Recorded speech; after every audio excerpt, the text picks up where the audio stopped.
嗨，大家好！今天呢，星期日啊，就在我妈家附近啊骑一圈，全当锻炼一下身体。我早上出来买早餐的时候啊，街边停满了共享单车啊。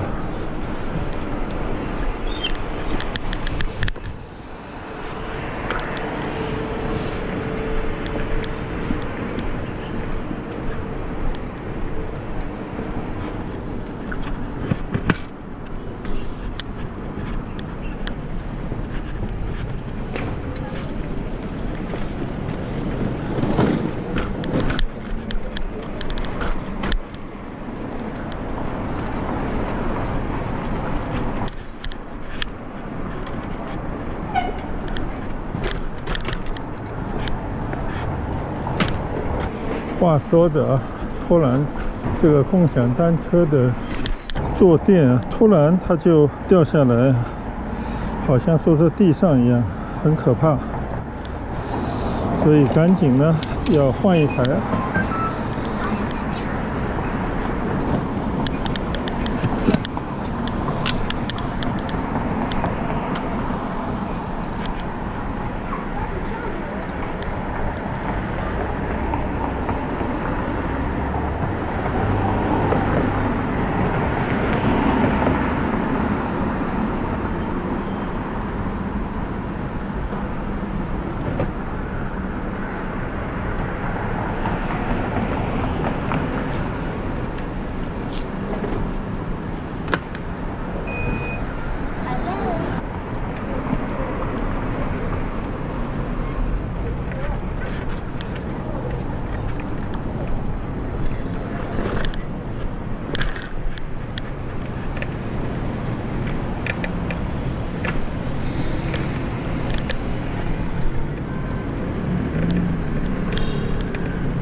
刚刚说到啊，早上呢出门的时候啊，早上我出来买早餐的时候啊，看到街边停了一大堆的共享单车。谁知道我吃了早餐以后，再出来的时候呢，就发现啊，剩下的都是破破烂烂。好不容易找了一台呢，结果没骑了几分钟啊，坐垫就突然降了下来。差一点呢，就好像坐到地上的感觉啊，还是有一定的危险性。所以呢，不得已在路边看到另外一台同样牌子的共享单车呢，就换了一台啊。但总感觉呢，并不是特别的顺手。所以共享单车虽然便宜，也确实方便啊，能够给大家解决最后1公里的出行啊。但是呢，共享单车实在是质量不敢恭维，而且呢，能否租到一台合用的共享单车，全凭运气，或者呢，你就是要锲而不舍的反复的更换啊，有些麻烦。但是呢，你了解到这些实际的情况啊，就没有什么值得抱怨的，你只是用你可用的啊。尽量能让它解决你所需要的一些问题，同时呢，也了解到啊，共享单车呢，并不是一个让你特别舒适骑行的这么一个骑行工具。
左前方呢就是5号线的云都路站。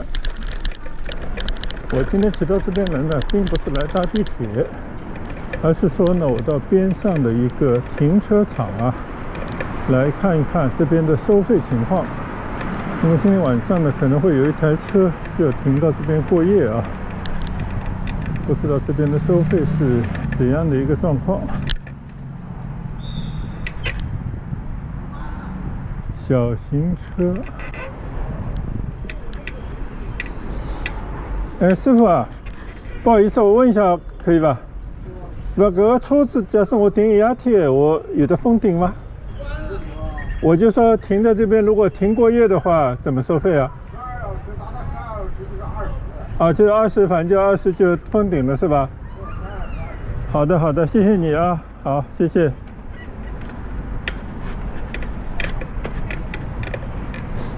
3块钱1小时啊，12小时20，还算比较合理啊。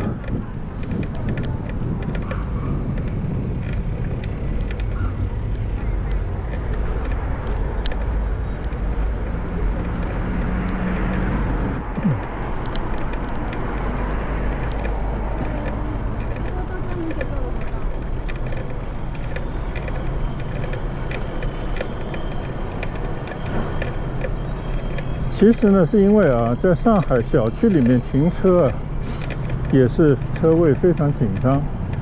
如果你要晚上晚一点回来的话呢，真的是一位难求啊。因为今天晚上呢要用车回来会比较晚，所以我估计啊，小区里面很难找到停车位，或者呢，我也不愿意啊，在那些违章的地方呢强行的停我的车。所以我就先到这个车站附近呢，来打听一下停车的费用。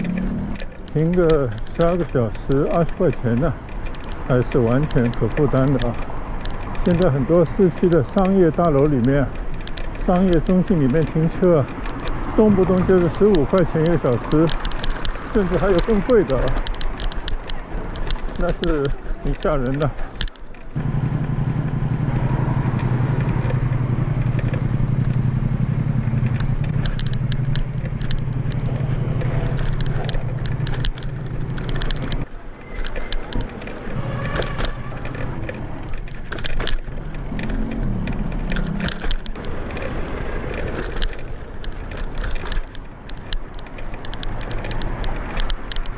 了解完我想要了解的事情以后呢，就打算啊，沿着现在这条云都路啊，到前面的都市路左拐，顺着都市路呢，一直骑到新庄地铁站啊，也就是新庄地铁站的南广场，去看一看正在建设当中的新庄站啊，其实就是新庄站一个改建工程。好像现在把这种地铁上盖啊，综合性的发展叫 TOD 啊，那具体代表什么含义，我也没有完全搞清楚。无非呢，就是商业和住宅以及办公呢合用的一个区域啊。对于一个区域性的交通中心或者一个新的城镇啊，这样的 TOD 中心呢，还是相当不错的。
现在呢，我已经转到了都市路上啊，在专门的骑行道上骑行，身边呢有很多的电单车啊，快速的通过。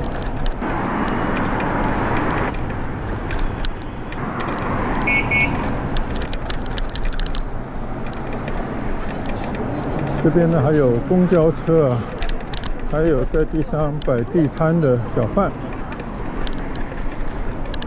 经济不景气啊，老百姓也只能各司其招来自救，开不了源呢，就想办法节流啊。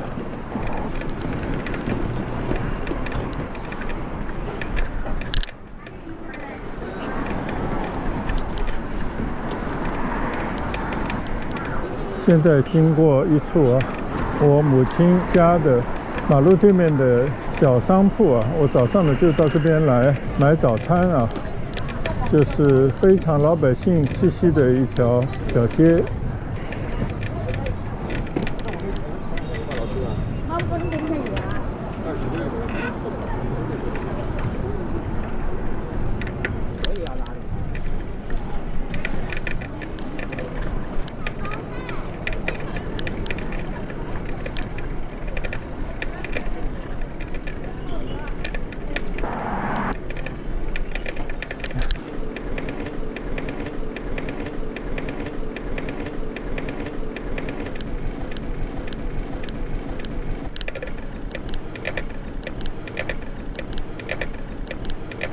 想当年啊，我们家应该是比较早期的一批从市区啊，因为国家需要征用土地来发展啊，就把我们家的私宅呢拆掉了，动员附近的居民呢就搬到了当年前不着村后不着地的这块地方，并且呢并没有得到任何的赔偿啊，因为我们家当年的房子是自己买下的私房，和那些公租房的市民呢一样啊，只是算你当时居住的一些面积吧，就把你呢拆迁到了这些当年的乡下地方，一晃呢应该20年有余了啊。当年呢，因为我身处国外，根本也搞不清楚国内的一些情况啊。等我回到国内呢，以前的老房子已经拆得一干二净，并且呢，父母搬到了这一片啊，当时还是农村边上的地段啊。当然，经过这个几十年的发展呢，这边也有了很大的居住上啊，包括环境上的改善，所以呢，这里就成了我现在回到上海的唯一的家了。但是呢，也因为啊，这边呢离城区还是有相当的距离。虽然呢现在有了公交、地铁，对于那些不需要上班的老年人啊，或者是刚刚退休的那些人士来讲的话呢，还算是方便啊。但是你如果要开车去到市区，你就必须要经过那些非常拥堵的路段。即便是你坐地铁，那也是挤得一塌糊涂。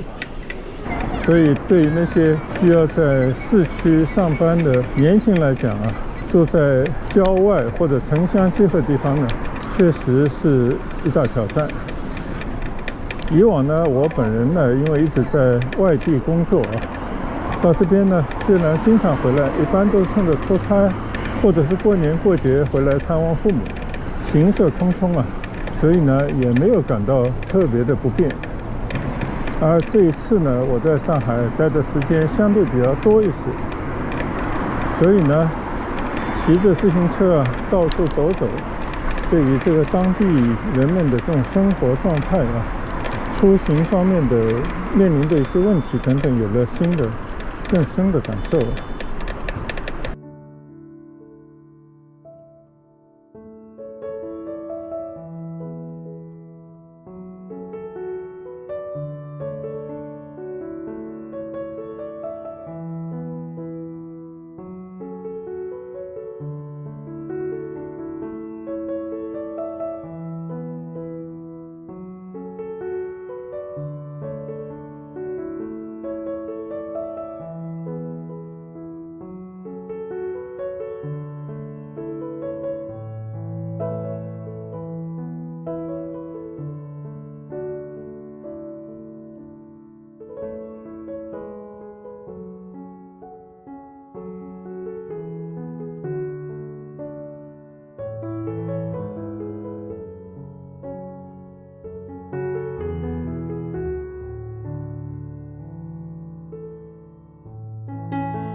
现在呢，我继续骑行在都市路这条马路上啊，离新庄车站的南广场呢越来越近。作为一个新城区的规划啊，当然这边也包括商业中心、文化设施等等啊，也建了不少。像左前方呢就是上海城市剧院，因为这边呢有一个媒体公司啊，叫解放日报。整体搬迁到了这边，建了好多的大楼。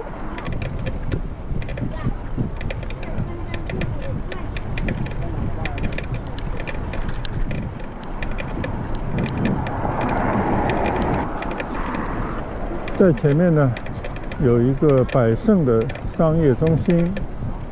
马路尽头呢，正在起的那些高楼呢，就是新庄车站的上盖的物业啊。正在起的一些商住、商用、办公的楼房。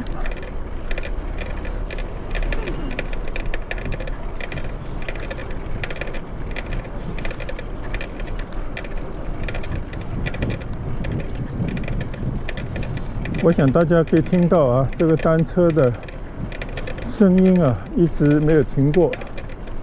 不知道哪个地方呢有一些小毛病啊，但不影响骑行。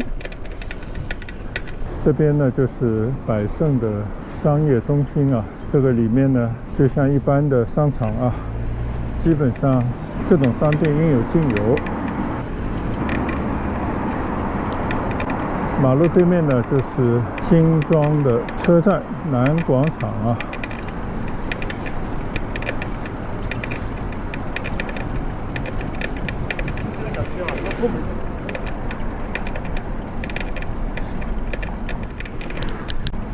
亚洲的国家，尤其是像中国啊、日本这种人口密度比较高的城市里面啊，很难能够做到像欧美那样的居住和商圈完全分开。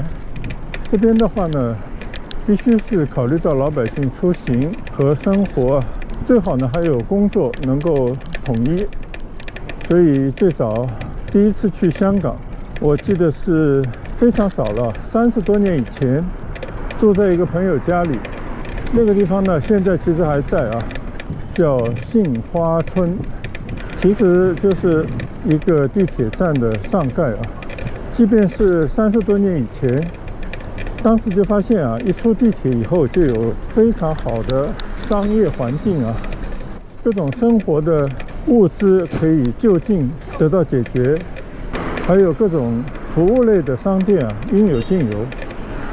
走出车站，也就是走出商业中心呢，很快就可以来到自己的家里。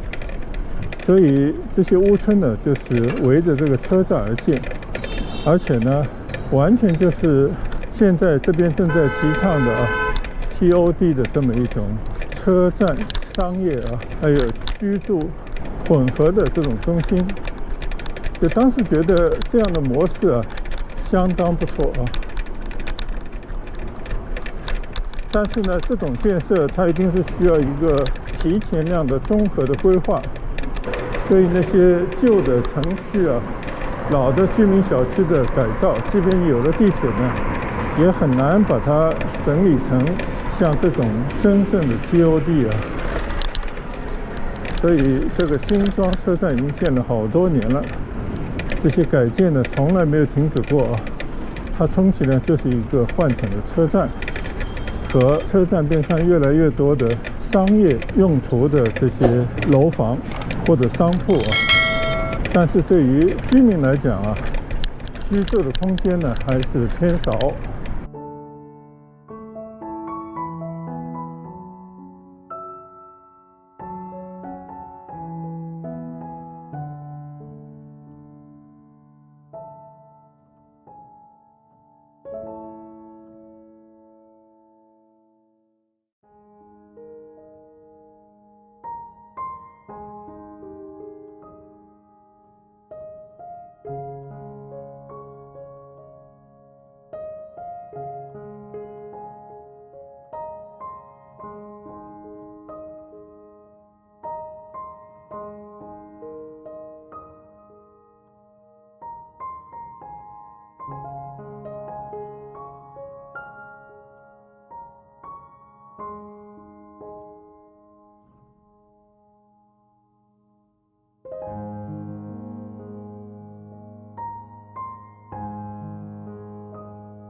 现在我通过了一条隧道啊，已经来到了新建东路上，也就是说新庄地铁站的北边，随意的再骑行一段啊。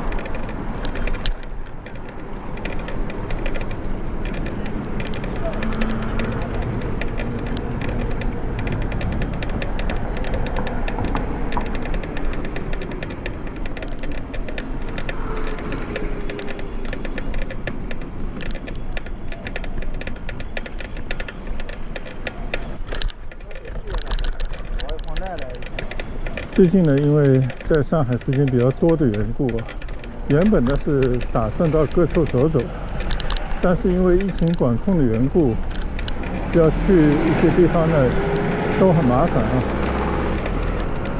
现在大家可以看到的右侧正在建设过程当中的新庄站的北广场，完全是一片工地的样子啊。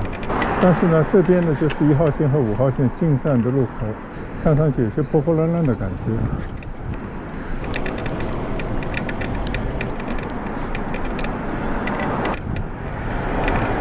这边停满着出租车，在这边等客。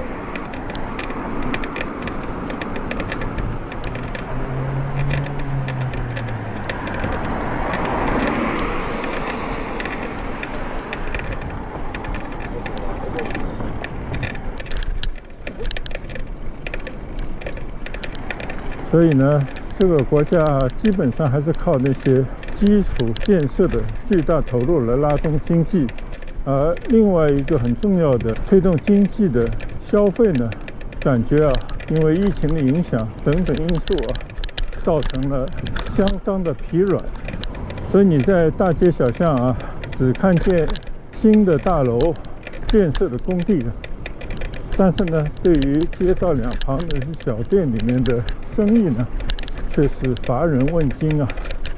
长此久往呢，经济应该是很难撑得住啊。但是呢，这些就不是我们小老百姓能够操心得了的事啊。只是呢，我们在骑行的路上啊，看见的这样的这种状态呢，随手就分享一下。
最近这段时间呢，一直在分享在上海街道上的所见所闻啊。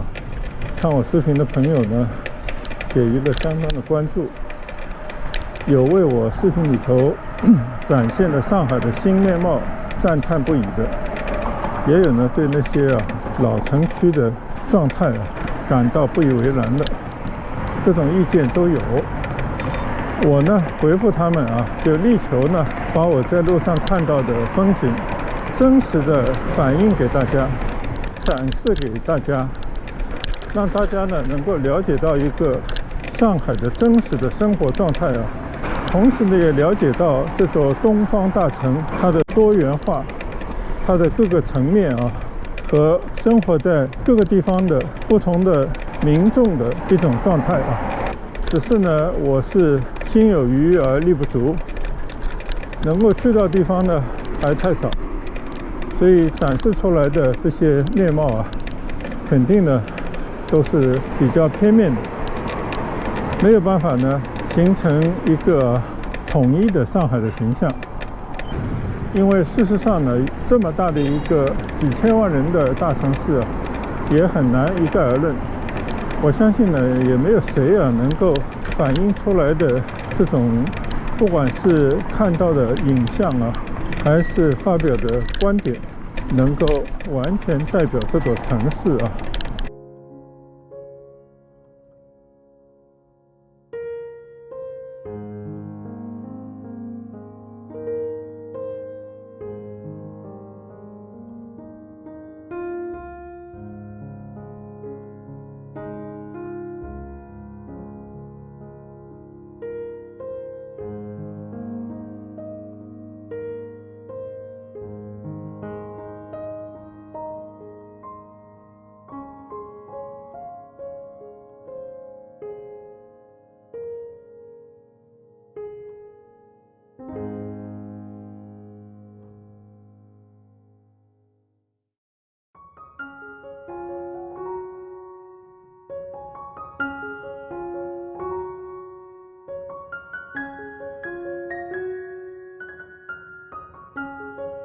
现在呢，我应该又回到了新庄南广场的附近。这边呢，都是一些新式的居民楼，也就是商品房啊，就是老百姓需要用真金实银购买的这些房子。这些房子呢，楼龄应该都不超过30年啊，甚至有些呢时间更短。所以在一片啊，当时应该还都是废墟一般的土地上，拔地而起了很多的高楼，建成了一个个的小区啊，然后呢，才有了我现在面对的像这个百盛商业中心这样的商业设施。因为只有人到了相当的程度呢，这些商业中心才会开到这边和兴旺起来。现在呢，我骑过都市路啊，贴着百盛继续骑一段。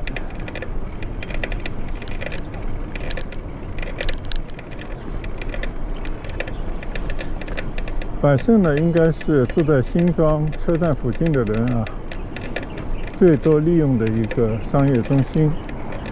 里边呢有家乐福这样的大超市啊，也有各种各样的品牌的商店。各种专业的商店呢，应该是应有尽有。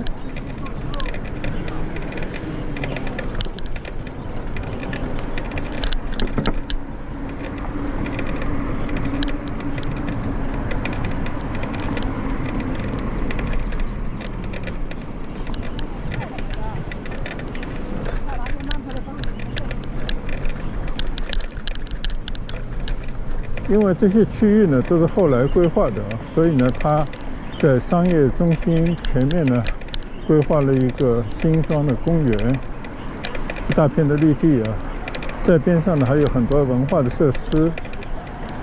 这些呢应该是后发优势啊，因为它是在一张白纸上面画的图，可以尽量的把它画得好看一些。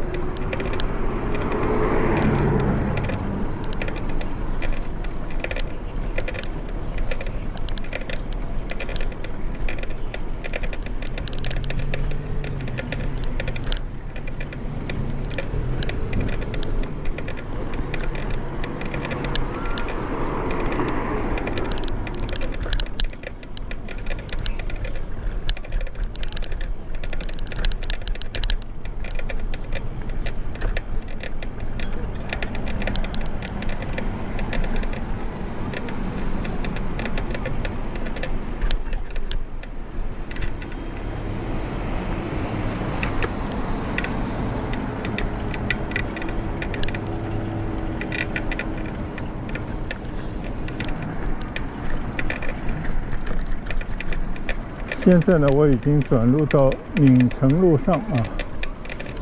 左手边呢就是新城中央公园啊，所以它的正式名字呢不是新庄公园，而是新城中央公园。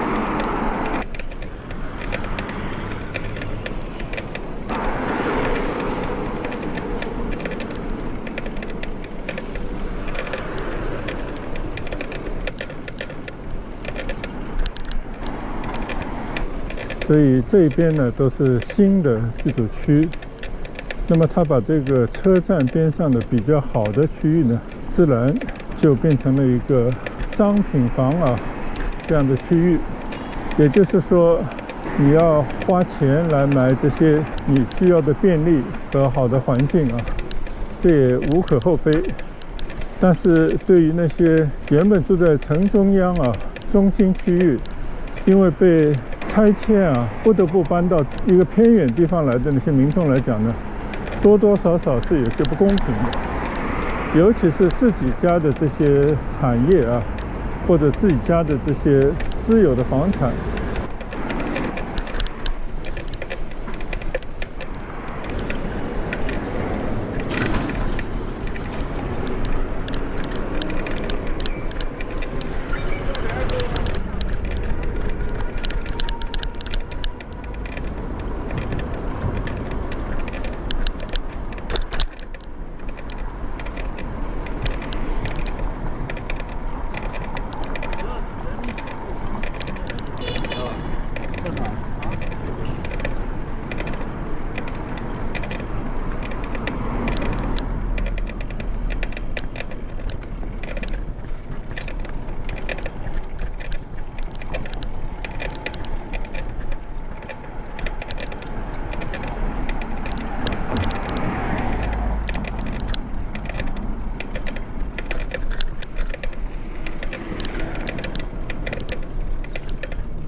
平时可能有时候开车也会经过这些小的马路啊，但是呢，认认真真的打量周围的这样的环境呢，也只有骑着单车比较容易。你看这个地方我好像从来没来过，闵行市人民检察院高楼大厦啊，这些政府的机关呢都非常的气派。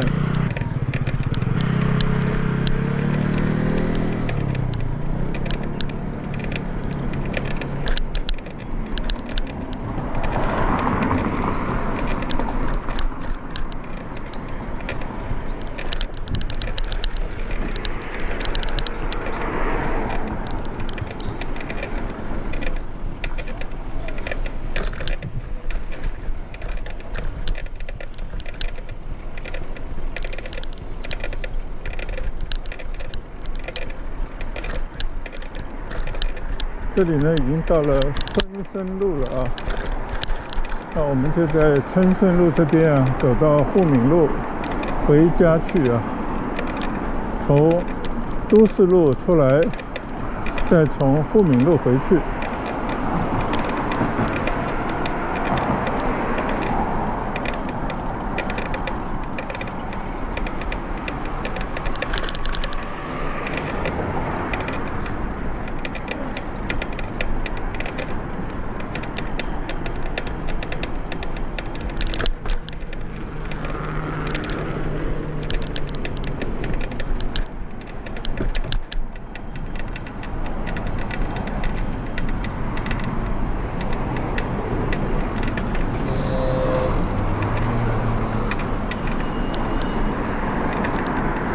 再一次看到啊，用这些货车来搬运这些共享单车。你想，这些共享单车啊，都是靠人工啊这么搬运啊，这个系统看来有待改善啊。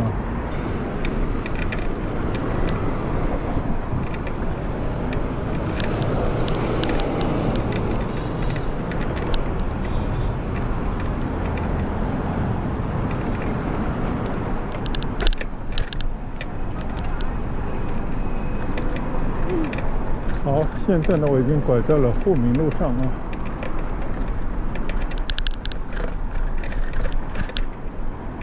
这边呢就是春生路地铁站。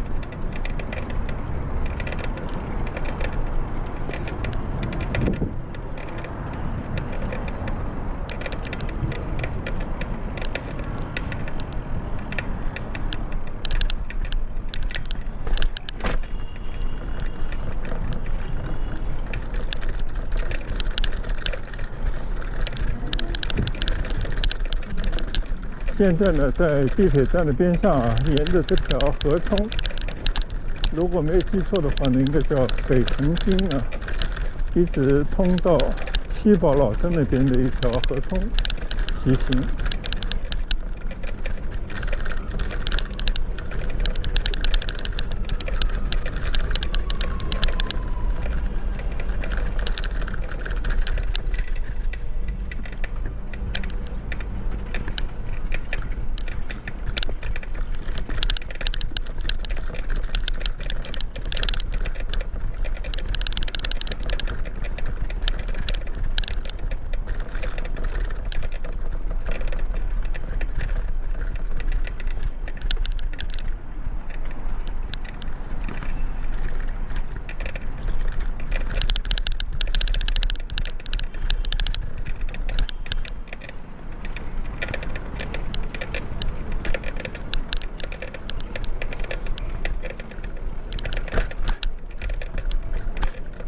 现在呢，就在5号线的轨道这个桥下面骑行。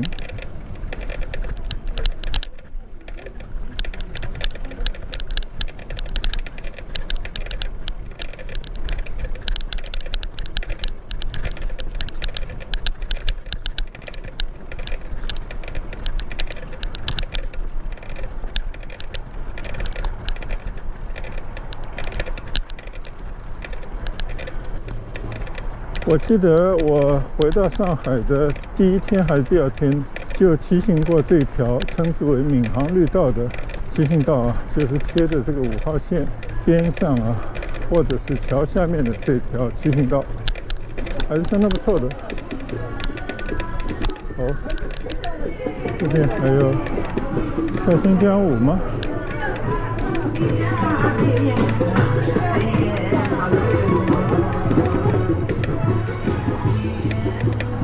居然跳的是新疆舞啊！所以我又不得不拐到马路上来了。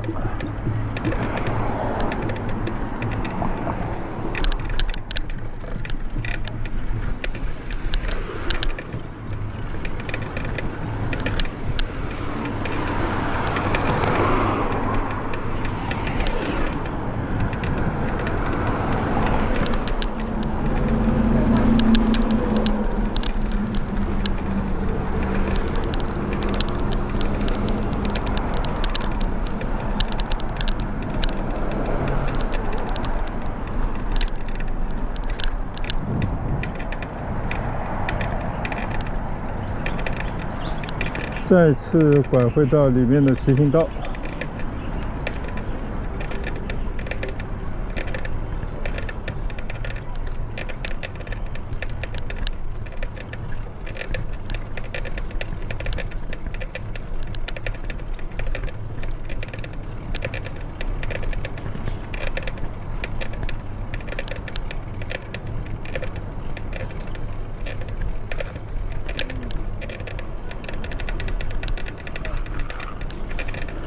2个小朋友骑行，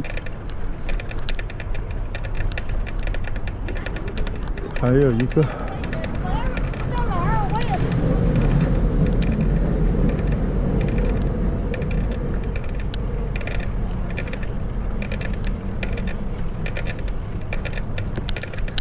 还是见到了一些居民在这边慢跑。